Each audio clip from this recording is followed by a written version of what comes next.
서로 인사하시겠습니다. 잘 오셨습니다. 주님의 이름으로 환영합니다. 축복합니다. 오늘 말씀은 예수님을 전합시다 라는 제목으로 새생명 축제 앞두고 정말 우리가 예수님을 전하는, 복음을 전하는 은혜가 임하시기를 축복합니다. 오늘 성경에 나오는 베데스다라고 하는 베데스다 연못이 나오는데요, 이 베데스다라는 뜻은 은혜의 집이라는 뜻입니다. 그런데 그곳에는 은혜가 없고 슬픔과 고통만이 가득했습니다. 기쁘고 즐거운 명절인데도 슬픈 운명에 울며 저주스러운 인생을 살아가고 있는 사람들이 그 베데스다 연못가에 모여 있었습니다. 거기에 모인 사람들은 소문을 듣고 와서 하염없이 물이 움직이기만을 기다리고 있었습니다. 지금도 수많은 사람들이 세상의 소문을 따라 살아가고 있습니다. 확실하지 않는 소문만이 무성한 세상입니다.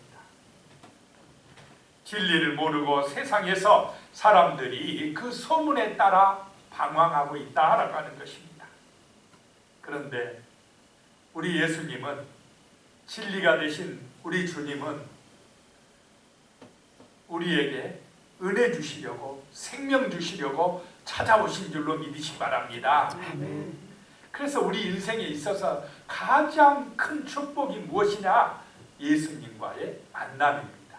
예수님의 은혜를 받는 것입니다. 예수 안에서 구원받는 것입니다.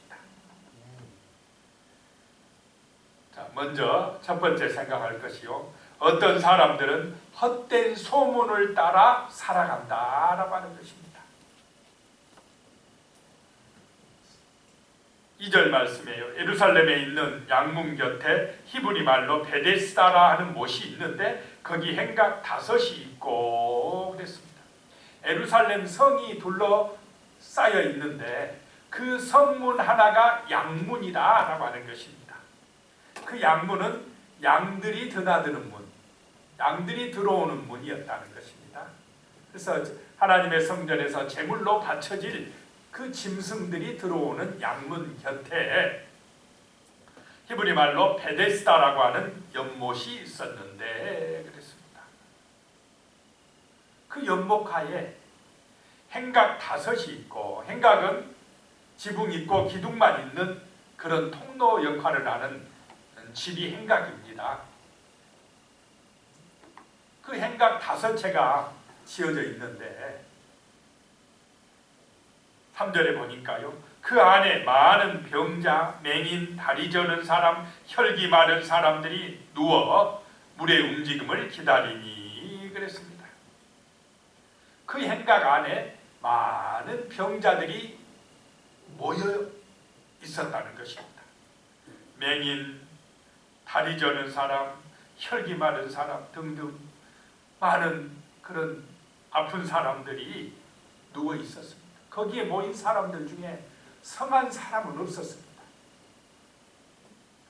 불치병에 걸려서 고통받는 사람들이 오직 하나, 병 좀 나아보려고 그 베데스다에 가면은 그 연못물이 움직이는데 그러면 병이 나을 수 있다라고 하는 소문을 듣고 천국에서 몰려와서 거기서 기다리고 있는 것입니다. 자, 그런데 그 아픈 사람들이요, 벽도 없고 보일러 시설도 안 된 그곳에서 누워 있는데 춥고 힘들지 않았겠습니까? 누가 특별히 돌봐주는 사람도 없는 그 환자들이, 그 병자들이 신음하며 괴로워하며 누워있는 곳이 바로 베데스다 연못가 행각 밑이었다라고 하는 것입니다. 그들의 유일한 소망은 무엇이었겠습니까? 병 고치는 것인데 그 물이 움직인다. 물이 물이 움직이면 내가 저 물속에 뛰어들어가서 내 병이 나을 수 있다라고 하는 이 소문 듣고 지금 거기 와서 기다리고 있는 것입니다. 어쩌다 발생할지 모를 기적의 소망을 두고 있습니다. 4절 말씀에 보면요, 이는 천사가 가끔 못에 내려와 물을 움직이게 하는데 움직인 후에 먼저 들어가는 자는 어떤 병에 걸렸든지 낫게 되밀어라 라고 하는 말씀, 소문입니다. 천사가 자주 좀 내려와서 물 좀 움직여주면 얼마나 좋았겠습니까? 그런데 언제 내려올지 모릅니다. 천사가 내려와서 물을 움직인다는 소문이 있지 누가 진짜 봤다 하는 이런 말도 없습니다. 그래가지고 천사가 언제나 내려오려나, 언제 내려와서 목욕하려나, 그것만 생각하고 있습니다. 그럴 때에 혹시 그런 일이 일어나면 어떤 사람이 병이 나은다고요? 먼저 들어가는 사람. 먼저 들어가는 사람이 병이 낫는다. 그러니까 1등 못 나면 어떻게 됩니까? 1등 못 나면 병이 안 나요. 거기 수많은 사람들, 병 환자들이 있는데 서로 그러면 어떻게 생각하겠습니까? 서로 저 사람이 먼저 들어가면 안 되지, 내가 먼저 들어가야 되지, 이러면서 은근히 경쟁하고 있다는 거죠. 언제 물이 움직일지 모르니까 만약에 물이 움직이면 내가 먼저 뛰어들어가야 돼. 내가 1등 나야 돼. 지금 세상은 이러고 있습니까? 그렇지 않습니까? 내가 1등 나야 돼. 내가 최고가 돼야 돼. 그러면서 은근히 경쟁을 해요. 같은 반 학교의 학생들이면 정말로 친한 친구가 되고 서로 믿고 신뢰하면서 사이좋게 지내야 되는데 1등 날 것이 목적이 되면 친한 친구가 되겠습니까? 못 되겠습니까? 경쟁자예요, 경쟁자.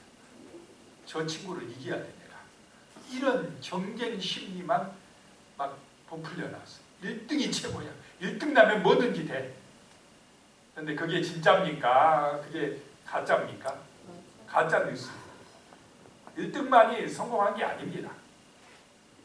1등 나야만 하나님이 영광 받으신다고 그랬습니까? 그건 진리가 아니에요. 사람들이 만들어내는 소문이다 이 말입니다. 1등이 최고가 아니고 서로 사랑하며 사는 사람들이 최고가 되어야 할 줄로 믿습니다. 너무나 잘못된 뉴스, 헛된 소문들이 세상에 난무하고 있다라고 하는 것입니다.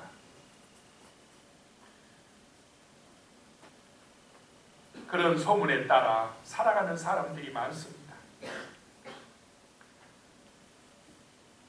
이 세상에는 이런 미혹하는 말들이 많이 있습니다. 얼마나 상품들의 선전이 넘쳐납니까? TV 보면 그 선전 보면은 빠져들어요. 아, 저것만 사면 행복해질 것 같아요. 팔아먹으려고 얼마나 선전을 멋지게 합니까? 그래도 우리가 잘 속습니까? 안 속습니까? 안 속아 넘어가죠.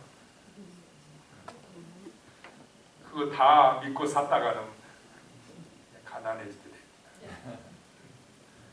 이런 카드라 통신, 뭐 하더라 그거 다 믿을 수가 없다는 말입니다.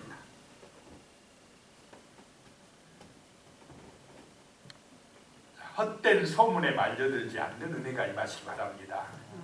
진리의 말씀을 붙들고 진리의 말씀에 의지하여 믿음으로 살아가야지 세상 사람들의 말에 너무 집착하고 그것을 따라가면 안 된다라고 하는 것입니다. 사람들은 하나님이 아닌 다른 곳에서 내 문제를 해결하려고 합니다. 뭐 그런 것이 베데스다 연못가입니다. 또 오늘 이 시대에는 뭐 권력만 있으면, 공부만 잘하면, 1등만 나면, 인기만 있으면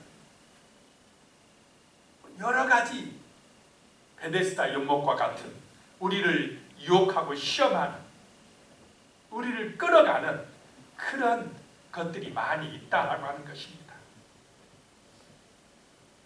그런데 그런 베데스다 연못과가 세상의 것들이 우리 인생 문제를 해결해 주는 것이 아니고 진리의 말씀이, 거룩하신 은혜가 우리를 새롭게 하고 구원하고 문제를 해결하는 그런 역사를 일으키시는 줄로 믿으시기 바랍니다. 헛된 소문이 아니라 예수의 말씀, 진리의 말씀을 의지해야 된다라고 하는 것입니다. 성경을 가까이 하시기 바랍니다. 날마다 말씀을 묵상하시기 바랍니다. 그래야 헛된 소문에 휘말리지 않는다라고 하는 것입니다. 두 번째로요, 어떤 사람들은 사람의 전통을 따라 살아간다라고 하는 것입니다. 10절에요. 유대인들이 병 나은 사람에게 이르되 안식일인데 내가 자리를 들고 가는 것이 옳지 아니하니라. 주님께서 병을 고쳐주신 날이 안식일이었습니다. 예수님의 관심은 생명을 구원하는 것이었습니다. 안식일날 38년 동안 병들어 고생하는 이 사람 고쳐주면 안 됩니까? 주일날 고쳐주면 안 됩니까? 고쳐줘야 돼. 이 사람이 들것에 실려와가지고 누워있던 사람이 예수님의 은혜로 이제 병이 나아가지고 들것을 들고 집에 갑니다. 그러면 박수 쳐줘야 됩니까? 손가락질 해야 됩니까? 야, 우리 교회 교인들은 다 정말 복받을 분들입니다. 그런데 여기 유대인들 어떤 사람들은요, 그 사람이 병이 나아가지고 자기가 실려왔던 들것을 들고 집에 가는데 그걸 못 봐줘요. 배가 아픕니다. 정죄를 합니다. 비난을 한다는 것입니다. 안식일인데 내가 그거 들것 들고 집에 가는 거 그거 옳지 않다라고 이야기해요. 38년 동안이나 고생하다가 병 나은 사람 보면은, 야, 잘됐다 잘됐다, 너 고생하다 그렇게 병 때문에 고생하고 힘들다가 하나님이 고쳐주셨으니, 예수님이 고쳐주셨으니 정말 잘됐다 이렇게 하면서 축복한다고, 잘했다고, 앞으로 건강하게 잘 살았으면 좋겠다고 이렇게 말해줘야 되지 않겠습니까? 그런데 이 유대인들이요, 그 자리를 들고 가는 그 사람 보고는 너 어째 안식일 위반했어? 왜 안식일날 그거 들고 가고 있어? 이런 말을 해야 되겠습니까? 이 사람들은요, 생명 구원보다, 이 사람이 병이 나아 구원받는 것보다 안식일 지키는 것이 더 중요하다고, 자기들이 만들어 놓은 전통을 지키는 것이 더 중요하다고 지금 생각을 하고 안식일 위반했다고 정죄하고 있는 것입니다. 11절에요. 대답하되 나를 낫게 한 그가 자리를 들고 걸어가라 하더라 하니, 이 사람 얼마나 순수한 사람입니까? 예수님이 일어나라 하니까 어떻게 했습니까? 그냥 일어나고, 너 들 것 가지고 와, 너 들 것 그거 가지고 걸어가라 하니까 그냥 걸어갔다. 나는 나를 고쳐주신 그분이 시키는 대로 했을 뿐이다 라고 이야기합니다. 순종을 잘한 줄로 믿으시기 바랍니다. 말씀에 순종하는 것이 능력입니다. 그것이 기적을 체험하는 길입니다. 근데 이 유대인들은 말을 안 들어요. 예수님 말씀을 안 들어요. 잘 믿지도 않아요. 그런데 이 아픈 사람, 병든 사람, 이 사람은 예수님의 말씀에 그냥 순종해버렸습니다. 믿어버렸습니다. 그러니까 구원받고 병 낫고 하나님의 은혜를 체험한 줄로 믿으시기 바랍니다. 우리도 지금도 그래야 됩니다. 성경 말씀, 예수님의 말씀은 그냥 할렐루야, 아멘, 믿습니다 라고 하는 것이 우리에게 은혜가 임하는 길인 줄로 믿으시기 바랍니다. 그냥 성경 말씀, 하나님의 말씀은 아멘 하고 순종하면 능력이 됩니다. 일어나라 하면 일어나 버리고 예수님이 말씀하시면 그렇게 될 줄로 믿습니다. 가지고 걸어가라 하니까 나 걸어갔습니다 라고 이야기합니다. 그랬더니 12절에 그들이 묻되 너에게 자리를 들고 걸어가라 한 사람이 누구냐 하되, 누가 걸어가라고 그랬어? 누가 그거 들고 안식일날 걸어가라고 그랬어? 지금 이 사람이 병 나아가지고 고침받은 것에 관심이 있습니까? 없습니까? 그런 거 필요 없어. 너 고침받은 거 별로 중요하지 않아. 너 안식일 위반한 거, 누가 너 안식일 위반하라고 시켰어? 그거 들고 가라고 시킨 사람이 누구야? 그 사람 혼내줘야 되겠어 라고 하는 것입니다.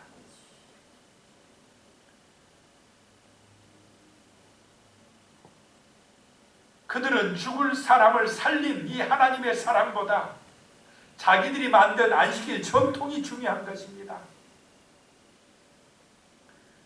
사람을 살리는 것보다 정죄하여 죽이는 것에 집착하고 있습니다.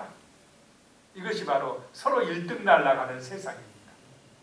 내가 더 높은 자리에 올라가려고 하고 더 많이 가지려고 하는 세상에서는 서로 높여주고 사랑합니까? 정죄하고 비난하고 싸우고 할 때가 많습니까? 맨날 싸워요. 그냥 내가 더 많이 가져야 되고 내가 1등 나야 되고, 이것이 세상입니다. 그런데 하나님의 나라는 내가 1등 나려고 하지 않냐고? 그래, 내가 1등 나. 나보다 내가 더 영광 받아야 돼. 서로 이러면, 서로 사랑하면 얼마나 좋겠습니까? 그런 나라가 하나님의 나라인 줄로 믿으시기 바랍니다. 가족끼리 1등 나려고 서로 경쟁합니까? 가족은 경쟁합니까? 안 합니까? 가족은 서로 그냥, 자식은 부모를 이해하고 부모는 자식을 이해하고, 더 못 줘서 미안하고 더 잘해주지 못해서 미안하고, 이게 사랑 아닙니까? 이래야 가정이고 이래야 교회고 이래야 세상이 하나님 나라가 되지 않겠습니까? 그렇지 않고 서로 그냥 1등 나겠다고, 내가 더 많이 가지겠다고 맨날 싸우고 시기하고 질투하고, 이런 것은 그게 마귀가 지배하는 세상이고, 그런 사람들은 새 생명을 얻지 못하고 있습니다. 구원받지 못한다라고 하는 것입니다. 근데 이 유대인들은 그런 종교적인 편협한 율법주의에 빠져 있다라고 하는 것입니다. 막 정죄하기 바빠요. 정죄하기. 사람 살리려고 하는 게 아니라, 예수님은 사람을 살려놨는데, 고쳐줬는데 그 예수님을 비난하고 정죄하고 판단하고 있습니다. 자기들이 만든 전통을 가지고 이렇게 하고 있다라고 하는 것입니다. 이것이 잘못된 율법주의입니다. 자기중심적인 신앙입니다. 자칫하면 사랑이 메말라져서 이런 잘못된 종교인이 될 수가 있습니다. 참된 신앙은 내 중심이 아니라 다른 사람 중심인 줄로 믿으시기 바랍니다. 거짓된 신앙은 자기 중심입니다. 자, 예수님이 자기만을 위해서 이 땅에 오셨습니까? 아닌 줄로 믿습니다. 예수님은 죄인들을 사랑하셔서, 죄인들을 위하여서 자기 목숨까지 십자가에서 죽게 하신 분이 예수님이십니다. 목숨을 바쳐 우리를 살리시는 그 사랑을 베풀어 주신 분이십니다. 그 예수를 본받아 살아가는 사람은 남을 판단하거나 정죄하기보다는 정말 예수님을 본받아서 사랑하고 나누고 섬겨주는 진실한 믿음의 사람이 되실 줄로 믿습니다. 그러면 그곳에 하나님의 은혜가 넘쳐납니다. 사랑의 역사가 나타납니다. 정말로 주는 자도 살고 받는 자도 살고 함께 기뻐하는 그런 은혜로운 세상이 되어진다는 것입니다. 13절에요. 고침을 받은 사람은 그가 누구인지 알지 못하니 이는 거기 사람이 많음으로 예수께서 이미 피하셨습니다. 그 사람을 고쳐주고는 예수님이 그 자리를 피하셨다라고 하는 것입니다. 38년 된 병자를 제가 만약에 안수해서 고쳤다면은 그 베데스다 연못가에 있는 다른 병자들이 어떻겠습니까? 저한테 막 붙잡고 늘어지겠습니까? 안 늘어지겠습니까? 야, 손종호 목사 최고네. 야, 병든 사람 고쳐버렸어. 누가 유명해집니까? 제가 유명해집니다. 그럴까봐 사람이 저한테 그런 능력을 안 주시는 거예요. 자, 예수님도 병 고치는 목적, 병을 고쳐주고 예수님이 유명해지길 원하셨습니까? 피하셔버렸습니까? 피하셨다. 병 고치는 게 목적이 아닙니다. 예수님은 복음을 전해서 그 영혼을 살리는 것이 목적이다라고 하는 것입니다. 이 사람이 38년 된 병자가 그 당시는 평균 수명이 한 40살 정도밖에 안 될 때입니다. 그러니 평생을 그냥 병들어 고생해온 이 사람이 병 나았습니다. 병 낫는 것이 기쁨이 아니고 예수 만나 구원받는 것이 진정한 축복인 줄로 믿으시 바랍니다. 그래서 세 번째 생각할 것이요, 우리의 참된 소망이신 예수님을 만나야 한다는 것입니다. 우리 인생에 있어서 일생일대의 최고의 축복이 무엇이냐? 예수님을 만나서 구원받는 것, 예수를 믿어서 하나님의 자녀 되는 것입니다. 이것이 최고의 중요한 사건인 줄로 믿으시기 바랍니다. 5절 다시 돌아가서 5절에 보면 거기 38회 된 병자가 있더라. 평생을 그냥 아파가지고 병들어서 고생하며 살아온 사람입니다.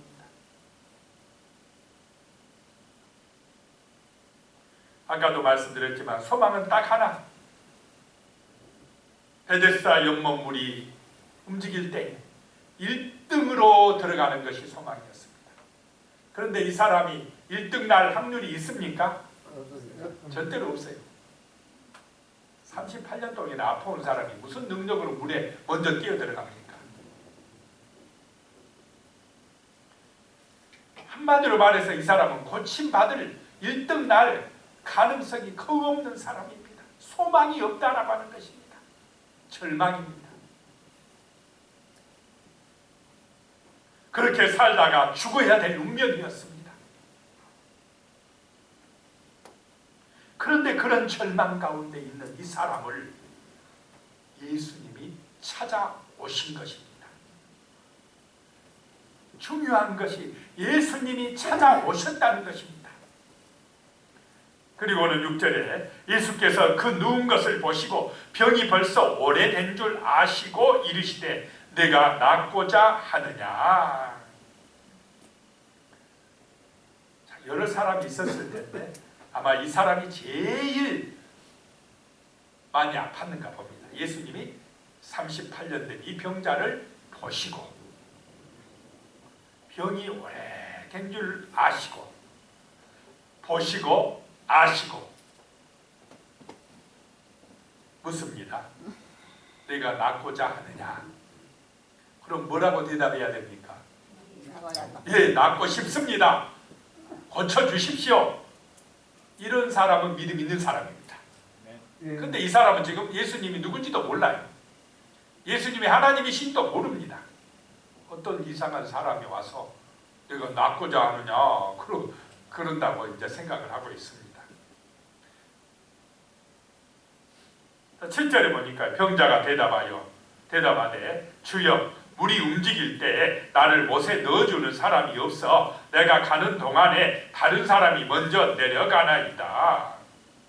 낫고자 하느냐 하면 예, 낫고 싶습니다. 고쳐주십시오. 그러면 좋을 텐데 안 되는 이유를 말하고 있습니다. 주여 저 베데스다 연못 물이 움직일 때 나를 못에다가 넣어주는 사람이 없어가지고 내가 지금까지 고침받지 못하고 이렇게 고생하고 있습니다. 누가 나를 도와주질 않아요. 나 혼자는 못 들어가는데 다른 사람이 먼저 가버려요. 그러니까 맨날 나는 기회를 놓치고 있고 이렇게 힘들고 어려운 생활 속에서 절망할 수밖에 없습니다. 나는 안 되는 사람입니다. 나를 도와주는 사람이 없어요. 나 혼자예요. 절망입니다. 세상에 이런 사람들이 많이 있습니까? 없습니까? 안 된다고. 다른 사람은 다 잘 되는 것 같은데 다음 베데스다 연못 가서 잘 되는 것 같은데 왜 나만, 내 신세만 이렇게 돼가지고 힘들고 어려운지 모르겠습니다.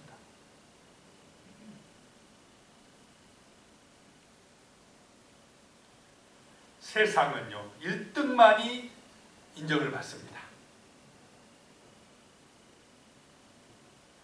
그러나 예수님은 1등이 아니라 믿음을 원하십니다. 예수님이 내 생명을 구하러 오셨음을 믿으면 됩니다.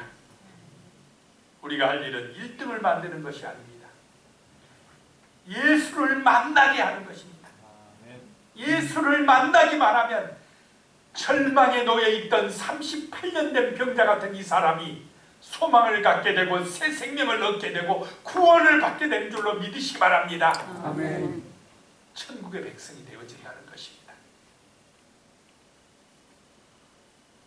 일어나서 걷게 되어진다는 것입니다. 절망에서 소망으로 옮겨진다는 것입니다.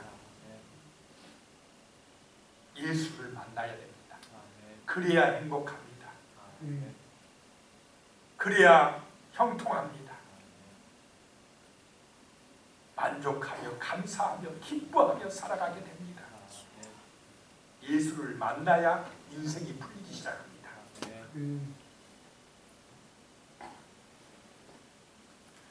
8절입니다. 예수께서 이르시되 일어나 내 자리를 들고 걸어가라 하시니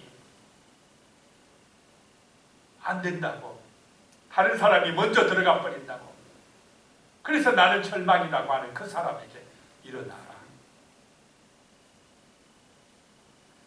내 자리를 들어라. 그리고 걸어가라. 세 마디 하셨습니다. 이런 명령은 사람이 할 수 있는 명령이 아닙니다. 38년 된 병자를 어떻게 일어나라고 합니까? 하나님만이 하실 수 있는 명령인 줄로 믿으시기 바랍니다. 예수가 나의 하나님이시다라고 믿는 그 사람에게 이런 능력이 임합니다. 기적이 임합니다. 은혜가 임합니다. 구원이 임한다라고 하는 것입니다. 아멘. 예수가 믿어지시기 바랍니다. 아멘. 예수가 나의 하나님이 되시기 바랍니다. 나의 구원자가 되시기 바랍니다. 나의 목자가 되시기 바랍니다. 나와 함께 하시는 그리스도의 능력, 그 능력으로 우리의 삶이 형통하고 승리한다라고 하는 것입니다.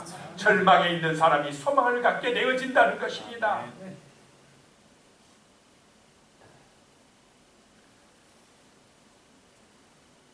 예수님에게는 그런 능력이 있습니다.